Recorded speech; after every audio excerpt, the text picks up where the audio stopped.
अगर आप जमर वैली में प्लॉट लेने के ख्वाहिशमंद हैं और आप ये चाहते हैं कि ज़मीन के साथ साथ हमारे डॉक्यूमेंट्स भी सारे क्लियर हों, तो आपको दो तीन टिप्स देता हूँ, ये आपने ज़रूर देखनी है। सबसे पहले, आप जब ट्रांसफ़र कराने आएँ तो फाइल को आपने गौर से देखना है कि प्लॉट नंबर वही है, गली नंबर वही है, ब्लॉक वही है जो हमने इस बंदे के साथ कीमत तय की है, डिसाइड किया है, यही क्या प्लॉट है, ये उसी का कागज़ है। उसके बाद आपने उसके डेवलपमेंट चार्जेस चेक करने हैं कि इसके पे हुए हैं या नहीं हुए। उसके बाद आपने उसकी रजिस्ट्री का पूछना है कि इसकी रजिस्ट्री जो है वो सोसाइटी के पास है या पुराने मालिक के पास है। ये सारी चीज़ें आपने क्लियर करने के बाद आपने प्लॉट लेना है। अब ये एक फ़ाइल है। अब सोसाइटी ने बहुत अच्छा काम किया है कि पहले मैडम जो है उसी प्लॉट को वेरीफाई करती है, ये लिखती है कि verified plot number 1 street number 2A।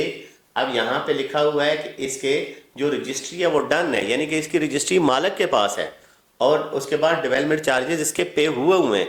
तो ये सारी चीज़ें जो हैं आपने क्लियर करके तब प्लॉट लेना है, ठीक है। अब ये दूसरा मेरा प्लॉट है, इसमें अब बड़ा क्लियर लिखा हुआ है कि वेरीफाइड, ठीक है, प्लॉट नंबर ये, स्ट्रीट नंबर ये 17A को, इसमें लिखा हुआ है डेवलपमेंट चार्जेस तो पे हैं लेकिन रजिस्ट्री नहीं हुई, यानी कि पुराने मालिक के पास रजिस्ट्री नहीं है। रजिस्ट्री किसके पास है?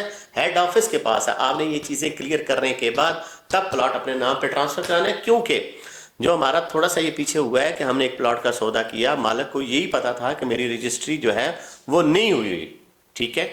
जब हम प्लॉट ट्रांसफर कराने गए तो हमें पता चला कि ये रजिस्ट्री जो है मालिक के नाम पे हुई है, जबकि जिन्होंने भी उनको प्लॉट दिया था और उन्होंने उनको ये कहा था कि इसकी रजिस्ट्री नहीं हुई, ये ADC यानी ऑल ड्यूज क्लियर प्लॉट आपको दे रहे हैं।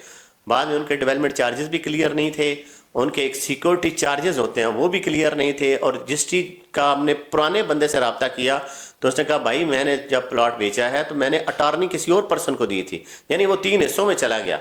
एक प्लॉट मालिक का नाम और था, रजिस्ट्री किसी और बंदे का नाम थी, अटॉर्नी किसी और को मिल गई। तो लिहाजा आप जब भी खरीदना चाहें, चीज़ें चाहें, आप वेरीफाई करें। और वेरीफाई कौन करेगा? आपका हेड ऑफिस करेगा। हेड ऑफिस बेहतरीन सर्विसेज फ्राहम करता है और फ्री ऑफ कॉस्ट होती है। अपनी चीज़ को चेक करें फिर ट्रांसफ़र कराएं, और ट्रांसफ़र कराने के बाद जितने अथॉरिटीज़ के सिग्नेचर होते हैं वो भी आप ज़रूर कराया करें। तो हम लोग ईगल ग्रुप ऑफ मार्केटिंग की पूरी टीम अल्हम्दुलिल्लाह जितने भी केस करते हैं सारा वेरिफिकेशन के बाद, चाहे वो रजिस्ट्री इंतकाल की मद में हो या जमर वैली की फाइलों की मद में हो, तो वेरिफिकेशन करने के बाद हम अपने प्लॉट को अपने क्लाइंट को प्लॉट देते हैं। और जो चीज़ हमें क्लियर ना मिले तो ये हमारे साथ हमने लोगों के प्लॉट कैंसिल भी किए हैं, उनको बता कर किए हैं कि भाईजान इसके डॉक्यूमेंट्स या इसके ये इशू था, क्लियर नहीं हुए, तो लिहाजा हम डील बैक कर रहे हैं, और लोग खुशी खुशी डील बैक कर जाते हैं। ऐसा कोई मसला नहीं है। मज़ीद इन्फॉर्मेशन के लिए हमारे पेज को फॉलो करते रहें। बहुत शुक्रिया।